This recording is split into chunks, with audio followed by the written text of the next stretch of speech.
ایک چالاک لومڑی اور گمشدہ خزانہ۔ ایک گھنے جنگل میں ایک چالاک لومڑی رہتی تھی جس کا نام زری تھا۔ زری کو ایک دن ایک پرانے درخت کے نیچے سے ایک نقشہ ملا۔ یہ نقشہ ایک گمشدہ خزانے کا تھا جو جنگل کے دوسرے کنارے پر چھپا ہوا تھا۔ زری نے سوچا، یہ خزانہ میری زندگی بدل سکتا ہے، لیکن یہ سفر آسان نہیں ہوگا۔ نقشے پر پہلی نشانی ایک جھیل کے قریب تھی۔ زری نے جھیل تک پہنچنے کے لیے تیز دوڑ لگائی، لیکن وہاں ایک بڑا مگرمچھ راستہ روک کر بیٹھا تھا۔ مگرمچھ نے کہا، اگر خزانے تک جانا ہے تو مجھے ایک پہیلی کا جواب دو، وہ کیا چیز ہے جو جتنی زیادہ کھا لی جائے اتنی ہی بڑی ہوتی ہے؟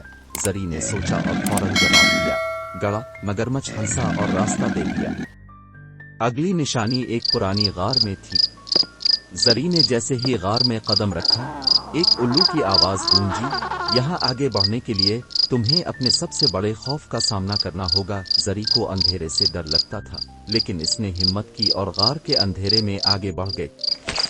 غار کے اختتام پر اسے ایک چمکتا ہوا پتھر ملا جو اگلی نشانی کی طرف اشارہ کر رہا تھا۔ نقشہ زری کو ایک پہاڑ کی چوٹی پر لے گیا۔ وہاں ایک بندر بیٹھا ہوا تھا جو اپنی دم سے جھول رہا تھا۔ بندر نے کہا، خزانے تک پہنچنے کے لیے تمہیں مجھے چالاکی سے ہرانا ہوگا۔ بندر نے زری کے ساتھ ایک کھیل کھیلا، لیکن زری کی ذہانت نے بازی جیت لی اور بندر نے اسے اگلی نشانی بتائی۔ آخری نشانی ایک بڑے درخت کے نیچے تھی، لیکن وہاں ایک بھاری پتھر تھا جسے زری اکیلے نہیں ہٹا سکتی تھی۔ اچانک مگرمچھ، الو اور بندر وہاں پہنچ گئے۔ زری نے انہیں اپنی کہانی سنائی اور ان سے مدد مانگی۔ تینوں نے مل کر پتھر ہٹا دیا اور خزانہ ظاہر ہو گیا۔ خزانہ صرف سونے اور جواہرات نہیں تھا، بلکہ ایک کتاب تھی جس میں جنگل کی حفاظت کے راز درج تھے۔ زری نے سوچا، یہ خزانہ میرے لیے سب سے قیمتی ہے کیونکہ یہ جنگل کو بچا سکتا ہے۔